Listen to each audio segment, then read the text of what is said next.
हरे कृष्णा। आप सब स्वस्थ होंगे।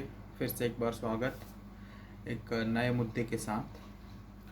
और मुद्दा बहुत बड़ा है और बहुत इम्पोर्टेंट भी। आप सबको ये मालूम होना चाहिए कि ये कितना इम्पोर्टेंट है और इसकी इम्पैक्ट कितना है। तो एक्चुअली आज हम ये डिस्कस करने वाले हैं कि कई लोग पूछते हैं कि अगर सरकार ने 370 रद्द कर दिया है और कश्मीर में जो हिंदुओं की नरसंहार हुई है उसके विरोध में खड़ी है, तो सरकार उन्हें कोई एक भूमि क्यों नहीं दे देती, जबकि सरकार वही कश्मीर में उद्योगपतियों को 3000 एकड़ डेवलपमेंट के लिए लैंड दे दी है।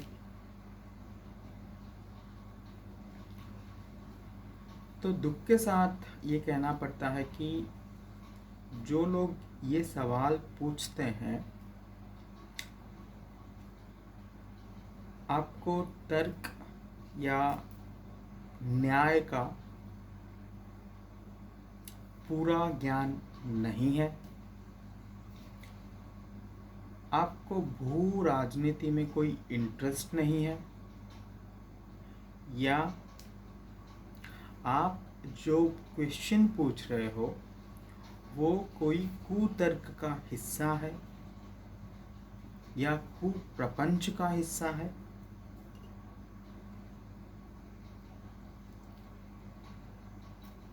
और आप इतिहास के बारे में नहीं जानते।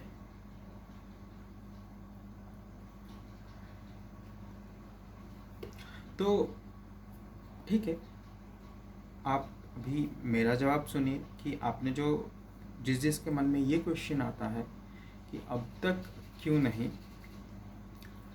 तो मैं एक क्वेश्चन से स्टार्ट करना चाहता हूँ कि कश्मीर भारत का अभिन्न अंग है जो कि हमारे संविधान में लिखित है।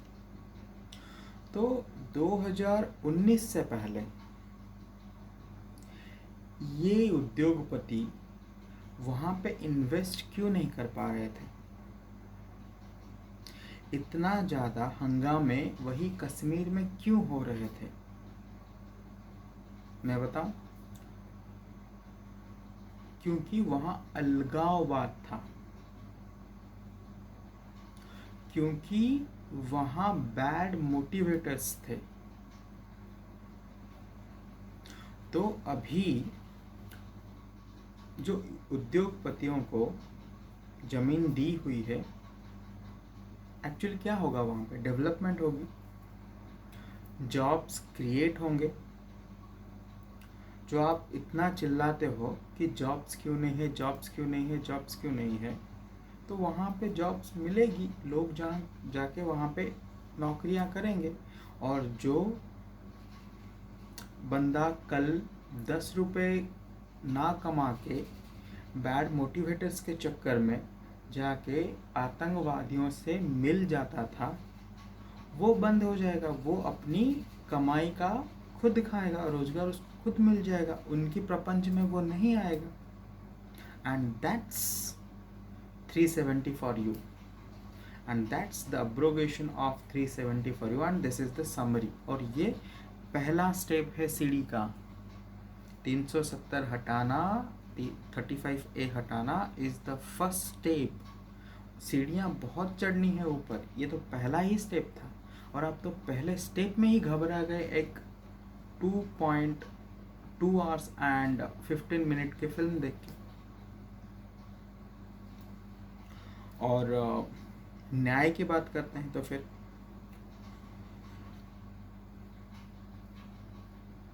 न्याय क्या है?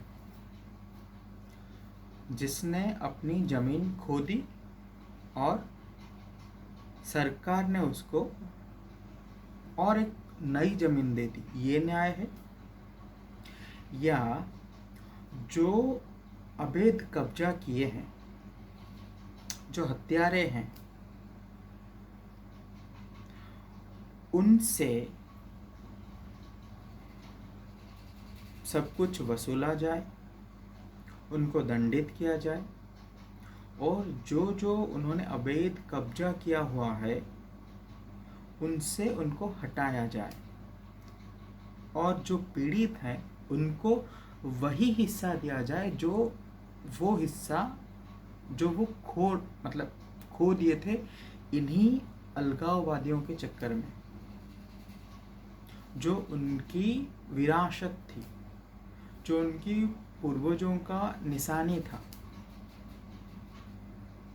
मैं अगर आपको यह बोलूं कि आप जो है अपनी जो भी चीज़ें हैं, अपनी जितने भी रिलेशन्स हैं, आपकी वाइफ हो, आपके बच्चे हों, आपके माता पिता हों, उन सब को छोड़ दीजिए, मैं आपको नए रिलेशन्स देता हूँ। क्या आप मानोगे?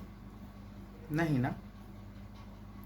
और ये सब करने के लिए टाइम तो लगता है, मतलब वापस लाने के लिए, क्योंकि जो जो अलगाववादी हैं उनको चिन्हित करना है, उनके लिए सबूत जुटाना है, क्योंकि वो जो एक्सोडस हुआ था, वो जो जेनोसाइड हुआ था, वो 1990 में हुआ था। It's now 32 years. तो उनके जो उनके पार्टनर्स थे उनको निकालना है, उनके लिए एक एफआईआर दर्ज करवानी है, उनको गलत साबित करना है। 2-3 तो हमारे पास सबूत ऐसे ही पड़े हुए हैं जो गलतियां की है, पर बात यह है कि ये तीनों लोगों ने नहीं हटाया है, पूरा उनका ग्रुप है, उनका कम्युनिटी है, और हमें वो कम्युनिटी को ही तोड़ना है। उनको ऐसे तोड़ना है कि फिर वो कम्युनिटी जोड़ ना सके। तो हमें तो थोड़ी धैर्य बरतनी होगी ना। तो इसीलिए कबीर क्या कहते हैं, धीरे धीरे रे मना, धीरे धीरे सब कुछ होए, माली सींचे 100 घड़ा, रुत आए फल होए। इसका मतलब यह है कि आप अगर धैर्य और धीरज धरोगे ना, सब कुछ काम सही होगा। और अगर एक दिन में आप 100 घड़ा पानी डाल दोगे ना पेड़ पे, तो वो उगने ही जाएगा, उस पर फल फूल उगने ही जाएंगे। जब टाइम आएगा वही उगेगा। इसका मतलब ये नहीं है कि आप पानी डालना छोड़ दोगे, हाँ जब उसका टाइम आएगा तो वो होगा ना, तो खाना पीना मत दें, ये नहीं है। This is not the solution. आपको हर दिन करना है ये, जब तक उसमें फल नहीं आ जाता, जब तक उसमें टाइम नहीं आ जाता। इसीलिए तो हम यही सजेस्ट करते हैं कि आप गीता पढ़िए। Gita is for all the human kind, mankind. This is not for a single religion. ये एक ही रिलीजन का हिस्सा नहीं है। और वहाँ पे श्री कृष्ण जी ये बोलते हैं कि कर्मण्येवाधिकारस्ते मा फलेषु कदाचन, मा कर्म फल हेतुर्भु, मा ते संगोस्तु कर्मणि। इसका मतलब यह है कि आप कर्म करते जाओ, फल की आशा मत रखो, और आप जो कर्म से मिला फल है ना, उसको आप ये मत बोलो कि वो आपके वजह से हुआ है। और ये भी मत करो कि कर्म ना करने की आसक्ति आप में आ जाए।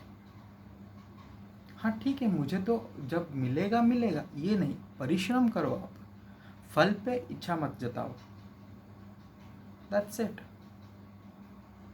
देखिए, हमें तो सब कुछ हमारे स्क्रिप्चर्स में है। हमारे पास जो ज्ञान है ना, हमारे पास पूर्वजों की जो नीतियाँ हैं, उससे ही हमें सीख लेना चाहिए। धैर्य और धीरज से सब कुछ होता है, तो हमें धैर्य और धीरज धरना चाहिए। 370A हटा है, 370 70 साल तक था कश्मीर में, उसको अभी हटाया हुआ। उसके जो जड़ है ना, वो इतने मजबूत हो चुके हैं कि उसके जड़ को अभी गिराना एक ही बार में, एक ही चोट पे संभव नहीं है। चोट आप जब एक बड़ा पेड़ होता है ना, आप चोट लगातार मारते जाते हो, और वो टाइम लगता है बड़ा पेड़ गिरने के लिए। ओके। और तीसरा, और हम यह नहीं चाहते कि दूसरी बार वही हो जो हुआ था। मतलब मैंने ज़मीन कुछ अलग ज़मीन दे दी है उन्हें, और फिर से वो जो अलगाववादी वही सोचेंगे कि ठीक है, और उन्हें तो ज़मीन मिल गई, अभी फिर चलो उस पर भी कब्जा करते हैं। जैसे कि कैसे हुआ था, जो हुआ था राजा युधिष्ठिर के साथ। कैसे? पांडवों ने जब राज का बंटवारा हुआ तो हस्तिनापुर किसके पक्ष में गया? दुर्योधन के पक्ष में। अभी पांडवों को क्या दिया गया? एक बंजर जमीन, एक बंजर टुकड़ा, जहाँ पे एक जंगल था और बहुत सारे सांप रहते थे। क्या आपको ऐसी जमीन अगर मिल जाए तो आप ले लोगे विदाउट एनी कंफ्यूजन, और विदाउट एनी लड़ाई झगड़ा? ले लोगे विदाउट अपोज? ले लो नहीं ना। पर पांडवों ने ले लिया और उस पे उन्होंने एक बढ़िया सा राजमहल खड़ा किया और उसका नाम दिया उन्होंने इंद्रप्रस्थ। पर क्या हुआ फिर वही कुप्रपंच के चलते, कूटनीति के चलते उन्होंने वो जमीन भी गंवा दी। ये हमारा इतिहास है। इसीलिए मैंने पहले ही बोला कि आपको इतिहास की जानकारी नहीं है, इसीलिए आप ऐसे हो रहे हो। इतिहास हमें ये बताता है कि जहाँ अपोज करना चाहिए वहाँ अपोज करो। ऐसा नहीं है कि ये ज़मीन हमें नहीं मिली थी और नहीं मिलना चाहिए था, हमें क्यों मिला, इसके लिए नहीं। जो आपके भाग्य में आया वो ठीक है, पर जो आपने प्राप्त किया है, अगर किसी ने अधर्म पूर्वक आपसे ले लिया है तो उसके लिए लड़ो। लास्ट को क्या हुआ?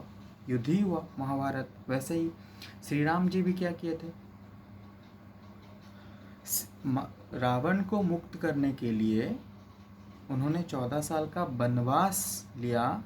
माँ सीता से कुछ महीने के लिए वो दूर चले गए। वो जो पीड़ा है हम नहीं जान सकते, पर हम उससे सीख ले सकते हैं। यही सब सीख था। अगर बड़ा पेड़ गिराना है ना तो चोट मारते जाना है और संयम बरतना है। और दूसरी चीज़ क्या है ना, जो हमारी प्राप्त धर्म से प्राप्त की हुई संपत्ति है ना, किसी को भी अधर्म पूर्वक नहीं ले जाने देना है। उसके लिए लड़ना है, ना कि उसको ना लड़के हाँ तो ले गया तो ले गया, हर बार वो लेता रहेगा, फिर आप कुछ नहीं उसका कर सकते। तो this is the answer for you. अगर आपको ये अच्छी लगी, सही लगी तो शेयर कीजिए। अगर आपको कुछ अलग लग रहा है कि आप अलग कुछ चाहते थे या अलग कुछ आपका क्वेश्चन था इसके बारे में, अलग कुछ ओपिनियन था, तो आप कमेंट बॉक्स में ज़रूर लिख सकते हैं। धन्यवाद। हरे कृष्णा।